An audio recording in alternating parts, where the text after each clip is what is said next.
two men in matching windbreakers stood by the folding chair pallet at the edge of the Harbor Light lawn, watching the old man work the walkway with a push broom, and neither of them lowered his voice.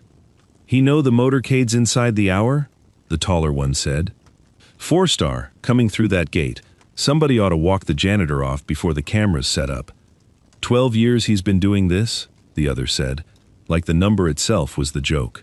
"You'd think somebody'd have told him by now, the ceremony's not his shift." Neither of them could have told you why. Every morning before either of them had unlocked a single gate, Emmett Overby carried a small brass gauge down to the reflecting pool and knelt at the near edge and wrote one number in a pocket notebook before walking away without a word to anyone. Neither of them had ever asked. It had simply become part of the grounds to them, the way the tide chart nailed inside the maintenance shed was part of the grounds, something that existed and required no explanation because no one had ever required one of it. By the numbers alone, the morning did not favor him. Fleet Admiral Weston Kingsley, 4 stars, was 31 minutes from the gate, riding at the head of a procession that had closed 2 streets. The bronze panel for the donor recognition wall, the wall that would stand permanently behind the dais once poured, was scheduled to go into the foundry's kiln at 6 that evening, 4 hours after the first note of the ceremony, and once poured, a foundry man had said on the phone that week, it does not come back out for anything short of a year and a fresh round of fundraising. Somewhere in a filing cabinet nobody had opened in a decade sat a Naval Archive record, sealed, that only a rank holder could ask to see.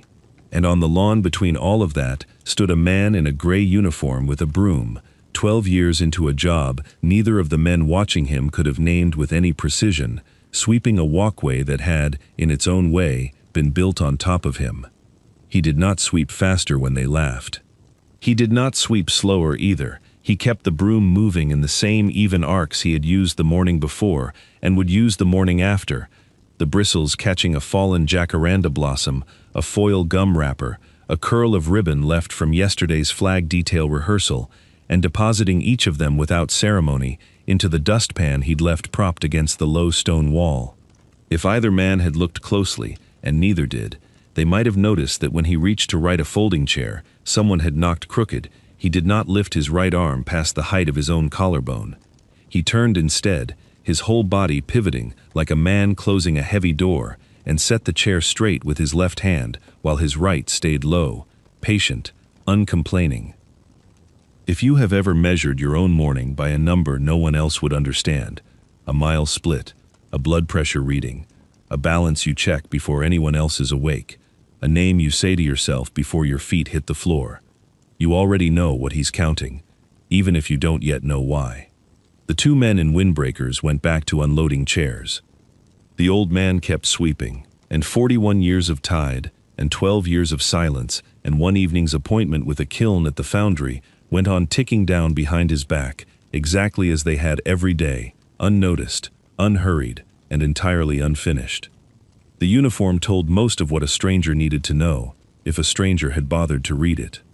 Gray twill, the kind that came from a supply catalog rather than a tailor, pressed into a crease down each leg that had not come from any machine. Emmett Overby ironed his own trousers on a towel, folded over the kitchen table, the way he had ironed dress blues on a mess deck 40 years before that, because a man who has once been inspected does not stop being inspectable simply because the inspections end. The Harbor Light patch was sewn to his left breast pocket, level. The thread new enough that you could tell he'd reset it himself, sometime in the last year, rather than let it fray and hang crooked the way another man might. His boots were resoled twice over. His belt was cracked white along the fold, from years of the same 2 holes. He moved through the grounds each morning in an order that had not varied in 12 years, and the order itself was its own kind of instrument, more reliable than any watch on the property. Gate first, walkway second, chairs and staging third, and last, always last, the reflecting pool. He came to the pool's near rail a little before 6, while the sky over the water was still more slate than blue, and took from his shirt pocket a gauge no longer than his hand, brass gone the soft brown of an old coin, its edge filed by hand into notches too fine and too close together for any manual to specify. He crouched at the water's edge, his knee taking the weight in the same slow, deliberate hinge each time, a knee that dictated exactly how far and how fast he could lower himself and would not be argued with, and lowered the gauge until it touched the pool's floor, and read the mark against the waterline, and held that number in his eye for a moment, the way another man might hold a held breath. Then he stood, took the small notebook from his back pocket, and wrote a single figure in pencil beneath a column of other figures that ran back through the notebook's pages in a line so regular it might have been printed. No maintenance manual on the premises called for this. The Foundation's own operations binder specified a pool-level check every Monday, done by whoever was on the morning rotation, using the marked dipstick bolted to the filtration housing. Emmett did that check too, on Mondays, with the dipstick, in front of whoever happened to be watching. But every morning, Monday included, he did the other one first, alone, with the gauge that belonged to no inventory list the Foundation had ever printed, and he did it to a tolerance so fine that if you had asked him what the number meant, he would have told you only that it was the level, and left it there. Once, and only once each week, on his way back from the pool, he paused at the iron rail nearest the north corner, where the walkway curved to give visitors their first full view of the water and the wall beyond it. He did not lean on the rail. He rested one hand on it, lightly, the way you might rest a hand on a shoulder in passing, and he looked out at the pool for the length of perhaps 4 breaths, no more and no less. Nothing about his face changed in a way a stranger could have read. Then he took his hand off the rail and went to get the broom, and the morning proceeded exactly as it always had, and the only sign that anything had happened at all was that, for those 4 breaths, Emmett Overby had not been alone. By 7, the grounds crew was arriving in 1s and 2s, and by 7:30, the day belonged, as it did every day that mattered, to Jared Sinclair.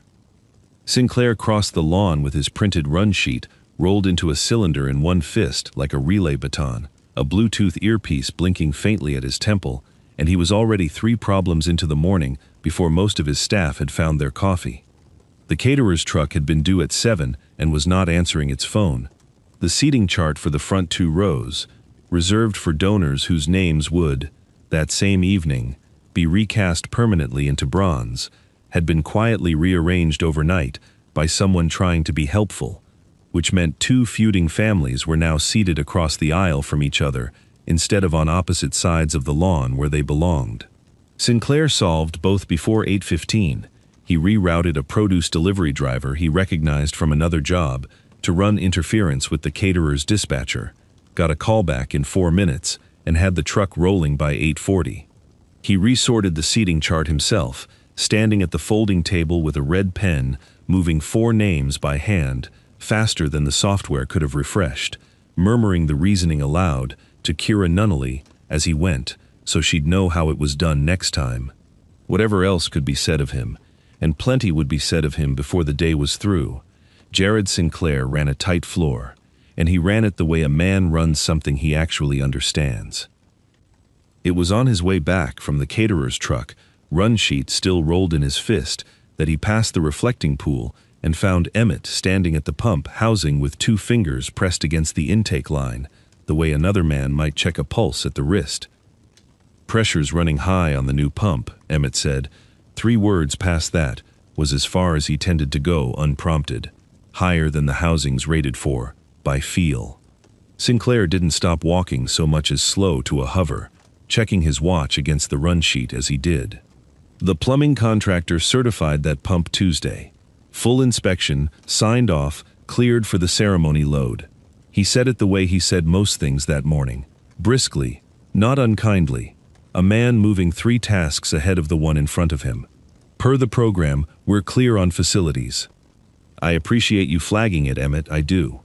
But I've got an Admiral's motorcade 40 minutes out, and a bronze pour at 6, and I can't pull a certified system off a groundskeeper's read." "Wasn't asking you to pull it," Emmett said. "Asking you to watch it."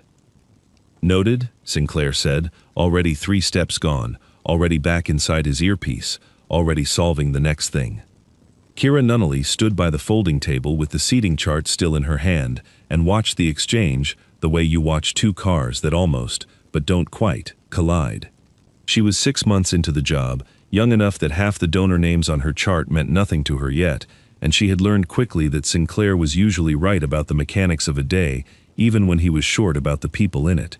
But there had been something in the way Emmett said. By feel. Some flatness that wasn't guesswork, dressed up as certainty, but the opposite of that, certainty that didn't need dressing. She thought about following him back to the pump housing to ask what. By feel.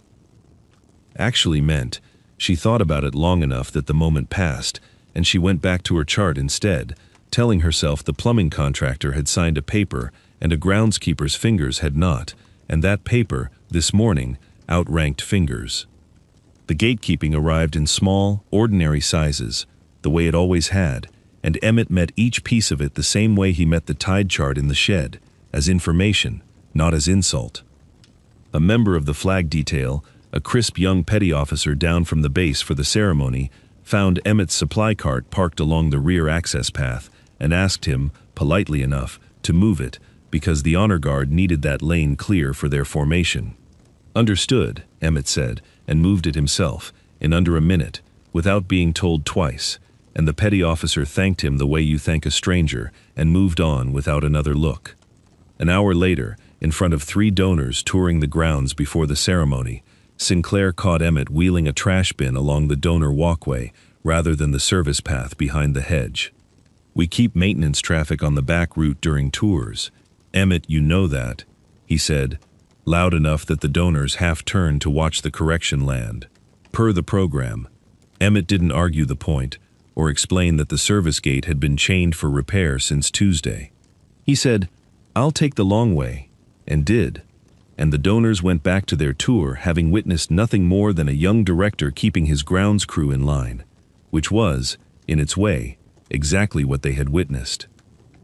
Later still, a docent arranging a group photo at the base of the donor wall waved Emmett out of frame as he crossed behind the assembled donors with a coiled hose over one shoulder. "Sir, if you could just step around, we're capturing the wall for the newsletter." Emmett stepped around. He did not tell her that he had helped set the first stones of that walkway with his own 2 hands, 12 years before the newsletter existed to photograph it. He simply waited, coiled hose over his good shoulder, until the shutter had done its work, and then crossed the frame he'd been asked to leave. Kira watched all 3 moments from different corners of the lawn, and each one snagged at her a little more than the last, not because any single one was cruel. None of them were, not really, not on their own, but because of how completely unbothered he seemed by all of them, the way a man is unbothered by weather he has already dressed for. On her lunch break, she asked one of the senior ground staff, a woman who'd been there 9 years, how long Emmett Overby had worked at Harbor Light. "Long as I have, at least," the woman said. "Longer, probably. He was already here when I started." Contracted or foundation staff? The woman shrugged, genuinely unsure, the shrug of someone who had simply never had cause to ask. Ask payroll, I guess, or ask him. Kira didn't ask him, not yet. She told herself there wasn't time before the motorcade, which was true, and she told herself it probably didn't matter, which she was already beginning to suspect was not. The motorcade came through the gate at 11 minutes past 10, 4 black sedans and a line of motorcycle escort peeling off at the perimeter, and the crowd on the lawn came to its feet in the ragged, eager way crowds do when they can feel, before they can see, that someone important has arrived. Fleet Admiral Weston Kingsley stepped out of the second car in dress whites, 4 stars catching the light along each shoulder board, and began the slow ceremonial walk up the center aisle toward the dais, flanked by 2 aides, while Sinclair, headset live, murmured the procession's timing to himself, like a man counting a horse's gait. The Admiral was 11 strides from the dais when he stopped walking. He stopped the way a man stops when the ground itself has changed under him, not stumbling, not startled, simply arrested, and for 3 full seconds, nobody around him understood why. Because his eyes had gone past the flag detail and past the donor wall and passed Sinclair entirely, and landed on a man in a gray uniform, standing at the edge of the roped aisle, with a coiled hose still over one shoulder. Kingsley crossed the rope without asking anyone's permission to do it. He walked the 6 remaining strides alone, his aides frozen mid-step behind him, and stopped an arm's length from Emmett Overby, and removed his own cap, and held it against his chest with both hands, the way a much younger man might have held it 41 years before. "Chief," he said. One word, nothing after it for a long moment, because nothing after it was needed. The lawn went silent in 3 distinct waves, the way water goes still from the center out. First the front rows, who had seen it happen, then the donors further back, who had only seen the Admiral stop. Then the standing crowd at the rear, who understood only that something enormous had occurred, and that everyone in front of them had gone quiet. A woman near the aisle pressed a hand flat over her own mouth. A boy who had been swinging a small flag on a stick let it drop still against his shoulder, forgetting it entirely. Sinclair's mouth was open on the tail end of a sentence about timing that he never finished. The words simply stopped arriving, and he stood there with his run sheet rolled uselessly in one fist, the sheet's schedule suddenly the least relevant document on the property. Emmett didn't say anything at all. He set the hose down, slowly, and stood the way a man stands at attention who has not been required to for a very long time, and finds the old order of it returning to his spine without being asked. "Ladies and gentlemen," Kingsley said, turning at last to the crowd, his voice pitched to carry, but not to perform. "Before we begin, you should know who is standing at the edge of your aisle." He paused, cap still held to his chest. 41 years ago, I was a 22-year-old ensign aboard a salvage and rescue vessel with an engine room fire nobody thought we'd walk away from. 6 of us didn't think we'd walk away from it. Chief Petty Officer Emmett Overby walked into that hull 3 times and carried every one of us out himself. He looked back at Emmett. "I am standing here today, at 68 years old, wearing these stars, because of what this man did with his own 2 hands, on a night none of you were alive to remember." His voice, level through all of it, caught for exactly one word, hands, and he did not try to smooth over the catch. He let it stand there in front of everyone, the way he'd have let a wound stand if pressing on it would only make it worse. For 12 years, I understand he has kept these grounds. I did not know that until this morning. I am ashamed to say I did not know it sooner. Somewhere in the 3rd row, a man who had donated the money for half the flagpoles on the lawn stood up without being asked to, and did not sit back down. It was the boy with the small flag who said it first, in the too loud voice of a child who has not yet learned to whisper an enormous thing. "He's the janitor." Nobody laughed. His mother's hand came down gently on his shoulder, not to scold him but to still him, because for once, the plain, unvarnished truth of a child's sentence was the exact size of the moment and needed no correcting. It was Kira, from the 2nd row, who said the second thing, quietly, mostly to herself, though Sinclair, 3 feet away, heard it. "That's why he checks the pool," she said, and even she didn't fully know yet what she meant by it, only that some shape had clicked into place that she couldn't name, only that a man who read pressure by feel in a pump housing had also, once, walked into a burning hull 3 times. Sinclair found his voice before anyone had to prompt him for it, though it came out smaller than it had all morning, stripped of its usual brisk certainty. "Admiral," he managed, we had him listed as grounds contract staff. Nobody told me."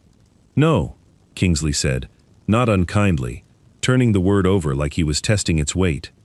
"I don't imagine anyone did." Somewhere behind them, 4 hours and counting toward 6 o'clock, a foundry kiln was already being brought up to temperature for a bronze pour that, as of that moment, every person on the lawn understood was about to be very wrong.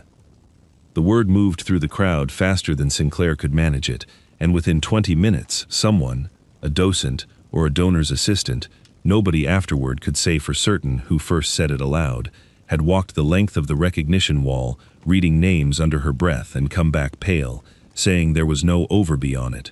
Not misspelled, not abbreviated, absent. Sinclair pulled the master donor and honoree list from the operations binder himself, right there on the lawn, flipping pages with the same efficient hands that had rerouted a produce truck 2 hours earlier, and found the same absence in black and white. Every name that had ever been added to that wall in 12 years traced back to this list, and this list had never once included the man standing 11 feet away in a gray uniform, capless, being addressed by a 4-star admiral as chief. "I need to pull tonight's casting order," Sinclair said, to no one and everyone, already reaching for his phone. "You can pull the pour," said one of his own facilities coordinators, jogging up with her tablet already lit, "but the foundry needs a corrected engraving file by 2 o'clock, or they run the original as scheduled. That's their hard cutoff.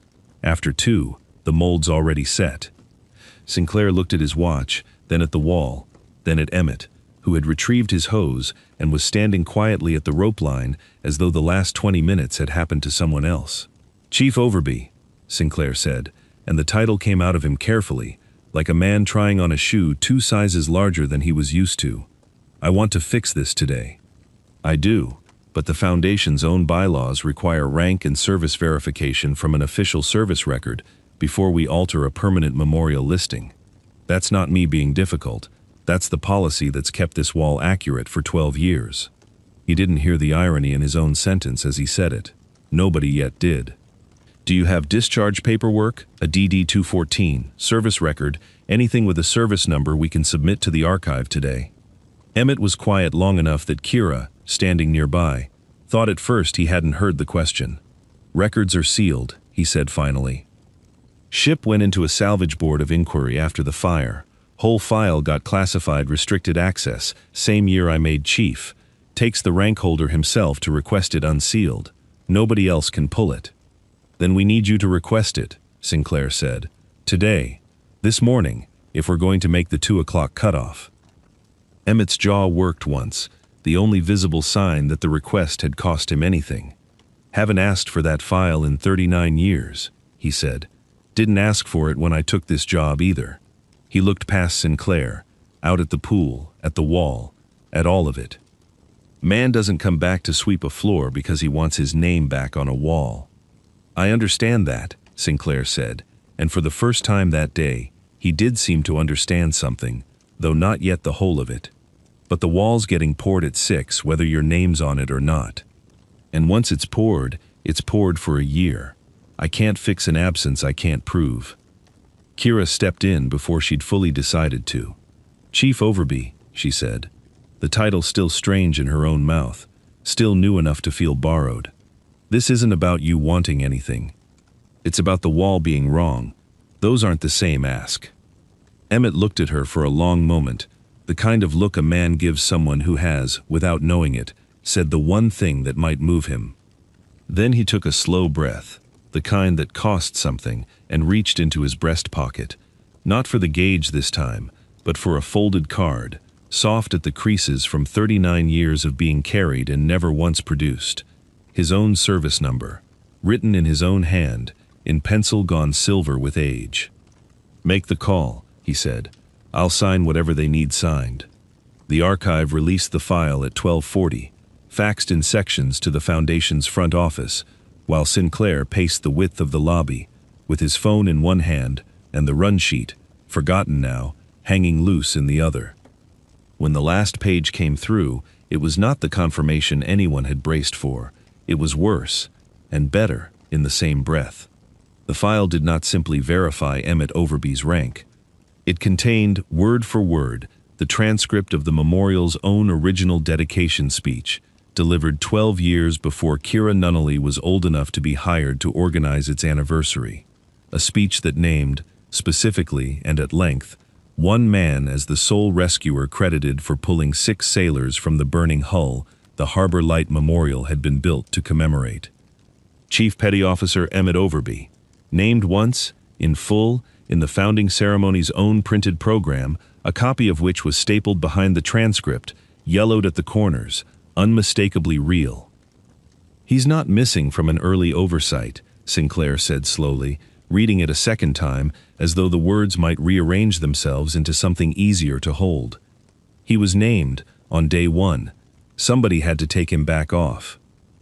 It took the Foundation's records clerk another 40 minutes, digging through budget minutes from 12 years back that had never been indexed properly, to find the memo, unsigned, but dated and initialed by the founding director's office, instructing the recognition wall's original casting to be revised prior to unveiling, removing one name, pending resolution of donor allocation concerns that were never, in any surviving document, resolved. The founding director who'd ordered it had retired 8 years ago and moved out of state. No one on staff had spoken to him since. The dispute itself, buried in the same minutes, involved a donor family threatening to pull a matching pledge unless credit for the memorial's construction funding was reassigned in a way that left less room, on a wall of finite length, for a name attached to no pledge at all, a groundskeeper's name, a chief's name, a name that brought no check with it. Sinclair sat with that for longer than he meant to, the transcript pages fanned across the lobby counter. "This is the same thing," he said, mostly to Kira, mostly to himself, that my review next week is supposed to be checking for. Budget decisions papered over without documentation. Quiet fixes that make an old problem disappear instead of solving it. He looked up, and something in his face had gone very still in a way it hadn't been all morning, not from fatigue, but from the particular vertigo of realizing you have spent 3 years faithfully guarding a door someone else built to keep the truth out. "I've been telling people per the program for 3 years. The program was built to protect this." He said it flatly, no drama in it, the way a man reports a diagnosis. "I didn't build the wall, but I've been the one standing in front of it, telling people it was fine." "You didn't know," Kira said. "No," Sinclair agreed, "but I could fix it, and for about 4 hours this morning I almost didn't, because fixing it was inconvenient." He straightened the pages into a stack. "Careful now. The way you handle something you understand for the first time, to be evidence rather than paperwork. That changes today." The spike came at 2:51, while Sinclair was still on the phone with the foundry, confirming the corrected engraving file had cleared their intake, and it came exactly where Emmett had said, that morning, by feel, that it would. The new pump's housing let out a low groan under the dais decking, audible to anyone standing near enough, and within 4 seconds, the reflecting pool's surface along the near edge began to rise. Not dramatically, not yet, but steadily, the water climbing the lip of the stone coping at a rate that would, within minutes, put 6 inches of standing water across the unveiling stage, where the corrected wall panel was due to be presented in 90 minutes' time. Emmett was already moving before anyone shouted for help, crossing to the pump housing in the same unhurried, economical stride he used for everything, no wasted motion in it at all. He knelt at the access panel, knee taking the weight in its familiar slow hinge, and turned the housing's manual bypass valve a quarter turn, then a half, reading the pressure not off any gauge bolted to the machine, but off the sound of the water itself, the pitch of it against the intake, the way another man might read a fever off a forehead with the back of his hand. He called out a second valve to close, 3 lines down, to a young facilities tech who'd come running, and talked her through the shutoff in 4 short sentences, delivered without a wasted word. And by the time Sinclair reached the dais, the rise had already stopped, the pool settling back to its line an inch below the coping, exactly where it had sat every morning for 12 years. "You knew this," Sinclair said, not a question anymore. "Told you this," Emmett said without heat, wiping his hand on his trousers. "By feel." Sinclair didn't argue the distinction. He simply nodded. Once, the nod of a man filing away a lesson he intended to keep. It was the Admiral, arriving at the pool rail a few minutes later, who asked the question no one else had thought to. He stood beside Emmett, looking down at the water, calm now, level, catching the early afternoon light. 39 years I've wondered," he said quietly, "what you do with all that. A man doesn't carry 3 trips into a burning hull and just set it down." He nodded at Emmett's shirt pocket, where the brass gauge rode. "That thing. Every morning. What is it you're reading?" Emmett was quiet long enough that the Admiral didn't press him. Then he said it plainly, the way he said everything, 3 or 4 sentences, and no more. "Same reading I took the night of the fire," he said. "Depth and drainage, same hour, near enough. Did it every day after. Out of habit I couldn't shake." Ruth used to stand at that rail while I did it.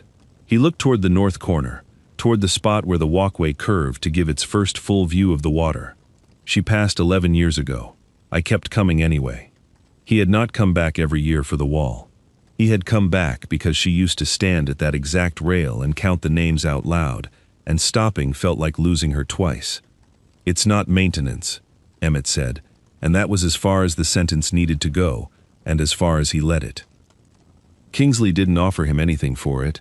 No salute, no speech, no hand on the shoulder. He simply stood beside him at the rail for the length of perhaps 4 breaths, the same measure Emmett had always kept for himself alone, and for the first time in 11 years, he did not keep it alone.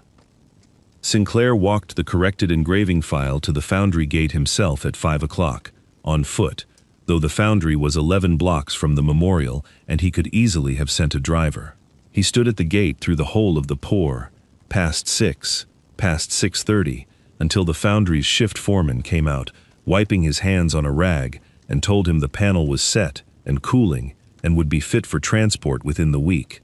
Only then did Sinclair turn around and walk the 11 blocks back. The ceremony resumed that evening under string lights strung along the walkway Emmett had swept clean that morning, and when the moment came to read the recognition names aloud, the Foundation's board chair added one line to the program that had not been there at sunrise. Chief Petty Officer Emmett Overby, United States Navy, sole rescuer, dedication of record. It was read once, plainly, without applause invited or expected, and Emmett stood at the back of the crowd in his gray uniform, having declined a seat in the front row twice, and did not step forward when the applause came anyway, low and sustained, and entirely unplanned by anyone's run sheet. Sinclair found him afterward at the pump housing, checking the bypass valve one last time before the grounds crew locked the gates.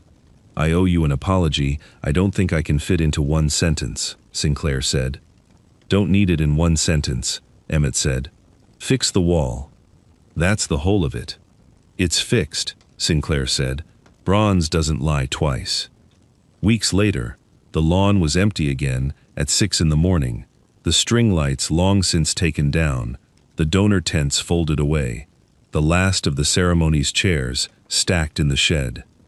Emmett Overby came through the gate in his gray uniform, crease still pressed into each leg by a towel folded over his own kitchen table, and walked the same order he always had: gate, walkway, chairs, until he reached the reflecting pool last, as he always did. He knelt at the near edge, his knee taking the weight in its old familiar hinge, and drew the brass gauge from his shirt pocket, its filed notches worn smoother now than they had been even a month before, and lowered it to the pool floor, and read the mark against the waterline the way he had read it every morning for 12 years, and would go on reading it for as many mornings as were given to him.